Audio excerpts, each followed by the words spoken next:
भरत माठे गावातील प्रतिष्ठित नागरिक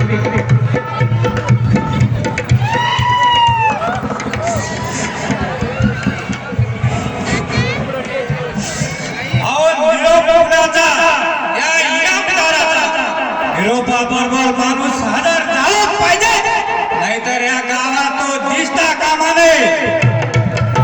जोरदार टाळ्या होण्यासाठी या इनामदारासोबतच त्याचे सहकारी म्हणजे चांगलं काम करण्यासाठी किंवा वाईट इनामदार सांगून टाका त्या सटवीचं नाव घेऊन येऊ दे तिला एका उडीत उतरून टाकू तिचा नशा आपल्या बरोबर बसा खाली बसा. जोरदार टाळ्या होण्यासाठी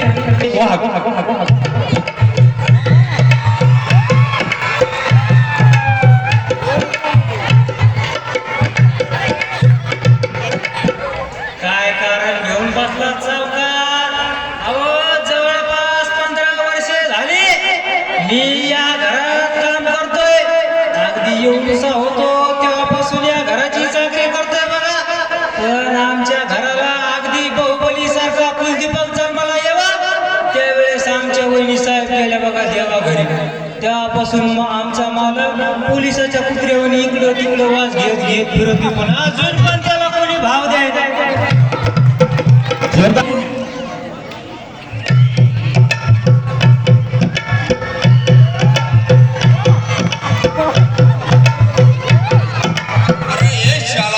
अतिशय विनोदी पात्र आहे. जोरदार टाळ्या होत्या. हिला पटवून टाकत ब्राह्मण तर या ब्राह्मणाच्या भूमिकेत आहे. यातील पात्राचं नाव आहे चिमणराव आणि या भूमिकेत आहे मनोज वाघ.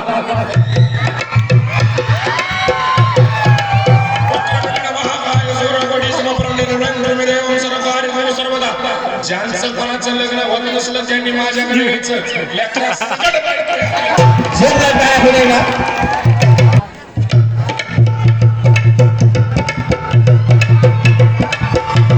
इनामदार आणि सावकार तुम्ही पार वाजलात, पण तुमचा माज उतरल्याशिवाय हा मानसिक शांत बसणार नाही.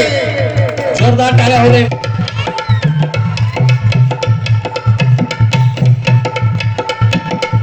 खोटं बोलून जर आमच्या सोबत जर फसवण्याचा प्रयत्न केला तर तुझ्या शरीराचे तुकडे तुकडे करीन आणि कोल्हा कुत्र्याला फेकून देईन. समजलं?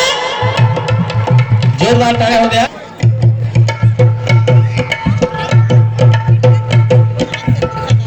सरदार आज्ञा हो द्या या फाटीची शेंडी हातात पकडून देतो. जोरदार टाळ्या होत्या. यानंतर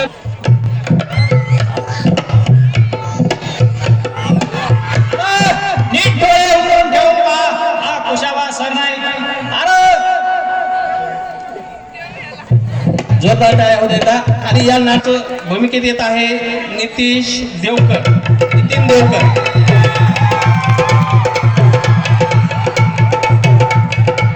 सर्वप्रथम या गाडेगाव नगरीला या सुमित्रेचा मानाचा